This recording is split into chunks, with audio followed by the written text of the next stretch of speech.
Marshal.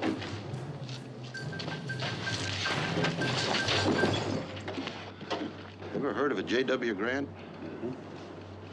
He needs you, urgently. Interesting facts about famous people.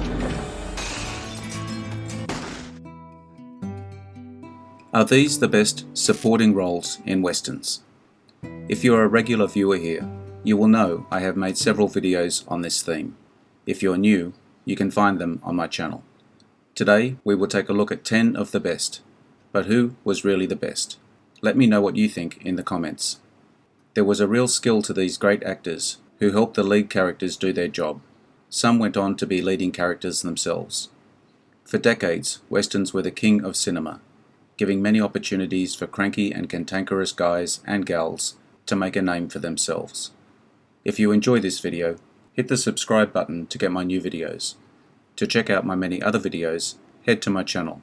The link is in the description. Shall we begin? Christopher Waltz as Dr. King Schultz, Django Unchained, 2012. A bounty hunter named King Schultz seeks a slave named Django and acquires him as he needs him to find two men he is looking for.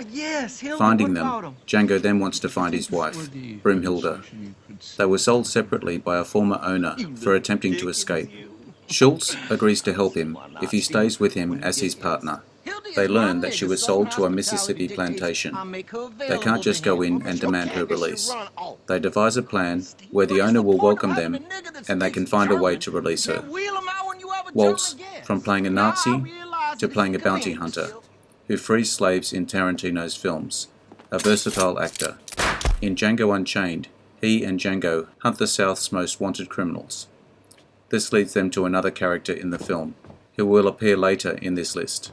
Schultz can hold his own, a quick-witted favourite. The role would earn Waltz an Oscar nomination for an Oscar for an actor in a supporting role, and win for his performance. Morgan Freeman as Ned Logan, Unforgiven, 1992.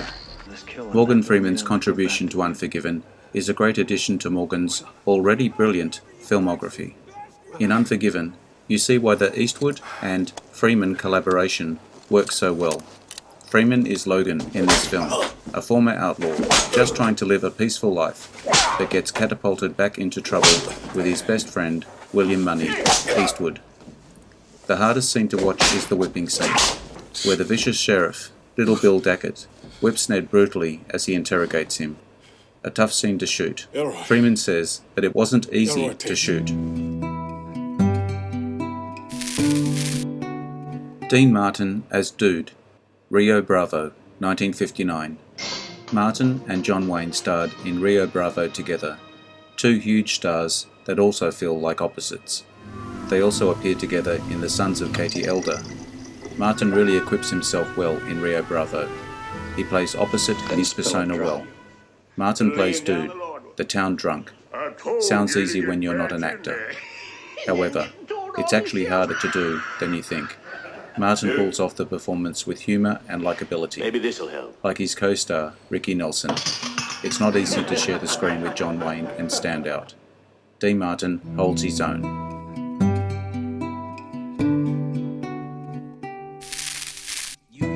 Leonardo DiCaprio as Calvin Candle, Django Unchained, 2012.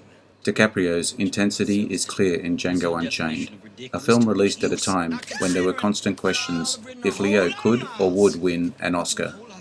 Over the years he delivered incredible performances. In Django he plays Calvin Candle, a rich southern plantation owner, where Django's lost wife, Broomhilda, Kerry Washington, works.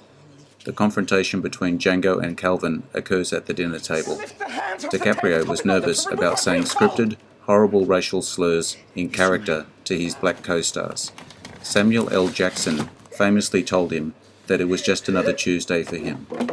Fox also took him to the side and gave him a talk about how to approach things, to avoid internal conflict.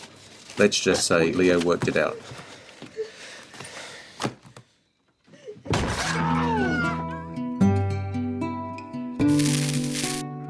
Eli Wallach as Tuco, the good the Bad, and the Ugly, 1966. The Good, the Bad, and the Ugly is often voted one of the best westerns of all time, directed by the father of the spaghetti western genre, Sergio Leone, and an incredible score by Ennio Morricone. It just doesn't get better in terms of spaghetti westerns. Wallach's role of Tuco is iconic and works well up against Clint Eastwood, whom he pairs up with throughout the film. Tuco had great lines in the film, one of which is where he shoots someone who is out to kill him and puts a pin in the scene with the ad-libbed line, "When you have to shoot, shoot, don't talk."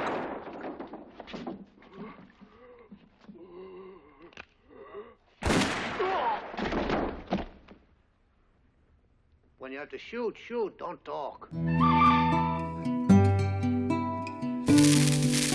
Val Kilmer as Doc Holliday, Tombstone, 1993. Westerns often have an ensemble cast. It's difficult to stand out when all the actors are competing to make their contribution to the film. Tombstone had such an unforgettable cast, many scenes that captivate you, maybe one of the last great westerns to hit the big screen. Val Kilmer as Doc Holliday is one of the most loved characters of all time, a charismatic showman, and one of the best with a gun in any western. Holliday could easily pass for a villain in another western with his persona. Having Wyatt Earp, Kurt Russell, deputise him made him one of the good guys. You like him more now because he's someone you root for. Say when.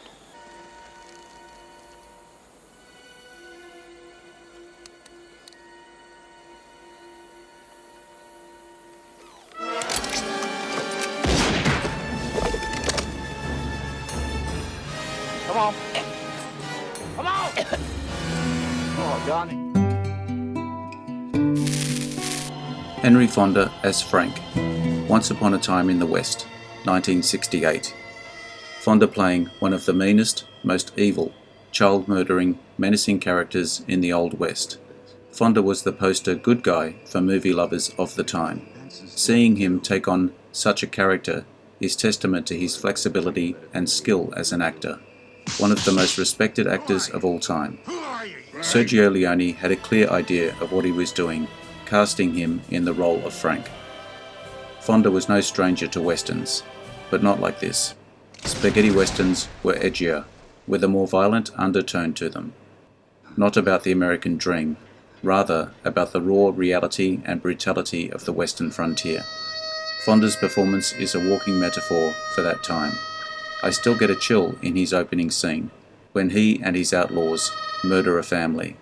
His black hat wearing character reveals that the villain of the film will be played by one of America's good guys.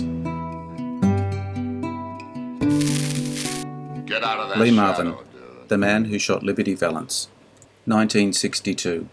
Before Marvin became a lead actor in his own right, he paid his dues. This movie, The Man Who Shot Liberty Valance, really puts him in the limelight, holding his own with John Wayne and James Stewart. Wayne actually recommended him after working with him in The Comancheros. Marvin under the directorship of the great John Ford, now a classic for the ages.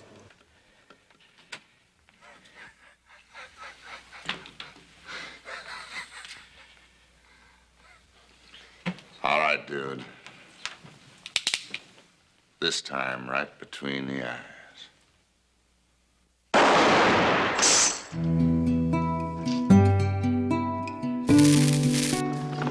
Woody Strode, The Professionals, 1966. A western written, produced, and directed by Richard Brooks, starring Burt Lancaster, Lee Marvin, Robert Ryan, Woody Strode as Jake Sharp, a traditional Apache scout, skilled with a bow and arrow, with Jack Palance, Claudia Cardinale, and Ralph Bellamy in supporting roles. Strode's name was the only one of the four professionals which was left off the movie poster. Nevertheless, the film was a major box office success, establishing him as a recognizable star.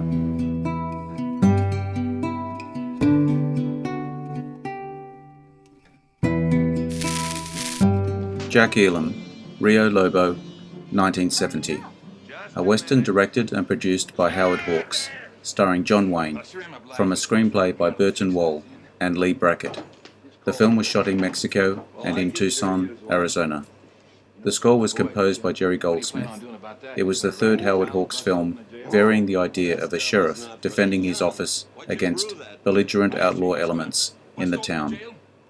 After Rio Bravo, 1959, and El Dorado, 1966, both also starring John Wayne. Rio Lobo was the last film made by Hawks. Jack Elam as Phillips added the comic support Elam became known for. Elam had a huge pedigree as a reliable supporting actor in westerns, much loved by audiences.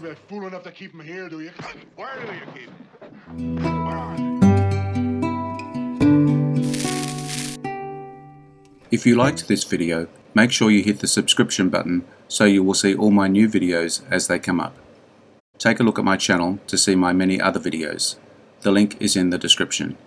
Leave me a comment. Check out my Facebook page as well. I appreciate your likes and subscribers. I am Wrangler. Adios. See you again soon.